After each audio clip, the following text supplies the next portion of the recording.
Herzlich willkommen, ein neues Video auf meinem Kanal. Wir sind heute in der Pathologie, in der Gerichtsmedizin und wir zeigen euch heute mal einen ganz besonderen Lost Place.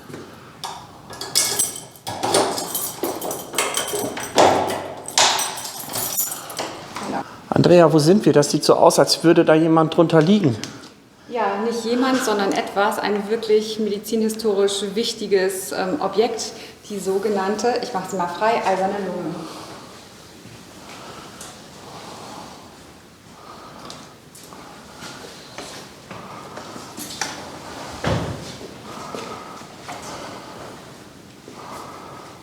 Andrea, wofür war diese eiserne Lunge? Wofür hat man die benutzt? Das ist das erste Gerät, mit dem man Menschen beatmen konnte.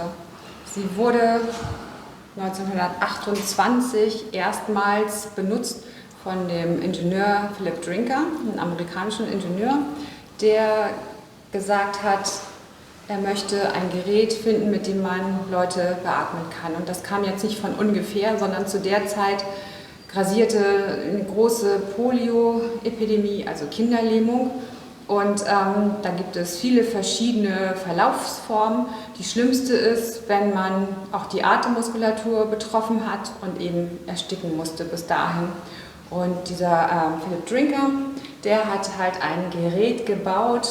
Das erste Gerät war aus Holz und das hat er am 12. Oktober 1928 im Boston Children's Hospital hingestellt. Und seine Schwester war schon da und es waren mehrere Leute da, die nun gewartet haben, dass es vorgeführt wird.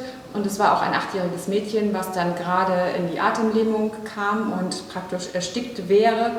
Und sie haben jetzt Minuten gewartet, bis Philip Drinker dann endlich angehetzt kam und sie in die hölzerne Lunge damals gelegt hat und sie angestellt hat. Und sie hat dann wirklich in dem Moment, wo sie beatmet wurde durch die eiserne Lunge, schlug sie die Augen auf und soll als erstes gesagt haben, ich möchte ein Eis.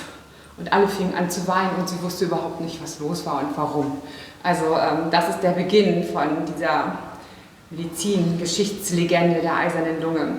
Dann hat es fast noch ein Jahr gedauert, bis die eiserne Lunge wirklich eine eiserne Lunge wurde, und ein serienreifer Prototyp vorgestellt wurde. Die eiserne Lunge funktioniert folgendermaßen. Der Patient, das ist jetzt nicht das erste Modell, das von Philip Drinker wog über 1 Tonne und war wahnsinnig teuer in der Produktion. Es konnte also nicht in großer Masse hergestellt werden. Und ein Techniker, der hieß John Haven Emerson, ja, genau so, der hat es modifiziert und 1931, also 2 Jahre später, kam dann ein Modell auf den Markt, was deutlich weniger wog und was in großer Stückzahl dann auch hergestellt wurde. Und der Patient lag halt normalerweise hier, der Kopf war hier und frei. Er hatte hier einen Spiegel, der eingestellt werden konnte, damit er in den Raum gucken konnte. Und es waren ja überwiegend Kinder, die davon betroffen waren. Und der Körper lag hier drin. Hier gab es eine Manschette, es war wirklich hermetisch abgeschlossen, der Körper. Und die Maschine erzeugt einen Unterdruck, der bewirkt, dass der Brustkorb aufgedehnt wird und damit die Atemluft automatisch in die Lungen reinströmt. Dann, nach einer gewissen Zeit, sagt die eiserne Lunge, Druck weg, leichter Überdruck und der Brustkorb wird zusammengedrückt und die Luft entweicht. Und so wird die Atmung, die eben nicht mehr durch die gelähmten Muskeln aktiv betrieben werden konnte von den Patienten, durch die eiserne Lunge vorgegeben.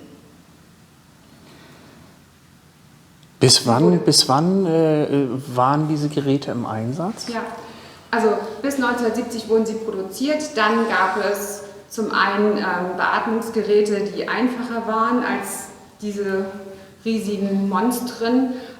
Zum anderen gab es die Schluckimpfung, die eingeführt wurde, im großen Stil eingeführt wurde und die dazu führte, dass es halt weit weniger Patienten gab, die in die eiserne Lunge mussten, sodass die Produktion sich nicht mehr gelohnt hat. Und 1970 wurde die letzte produziert. Bis 2004 wurden die letzten eisernen Lungen, es gab bis dahin immer noch Menschen, die in der eisernen Lunge ihr Leben verbracht haben, wurde die Wartung eingestellt. Und 2008, wenn ich mich recht entsinne, ist eine der letzten Patientinnen, die noch in der eisernen Lunge gelebt hat, gestorben, weil aufgrund der mangelnden Wartung war das Notstromaggregat kaputt und es kam zu einem Stromausfall und leider ist sie dann ganz tragisch nach so langen Jahrzehnten in der eisernen Lunge erstickt.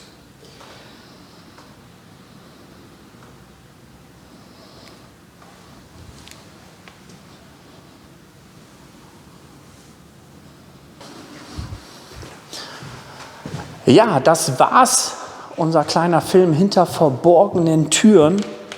Nicht irgendwo im Nirgendwo, sondern heute mal in Kiel. Wir stehen jetzt in einer alten Apotheke. Auch das gehört zum Museum. Hier gibt es 2.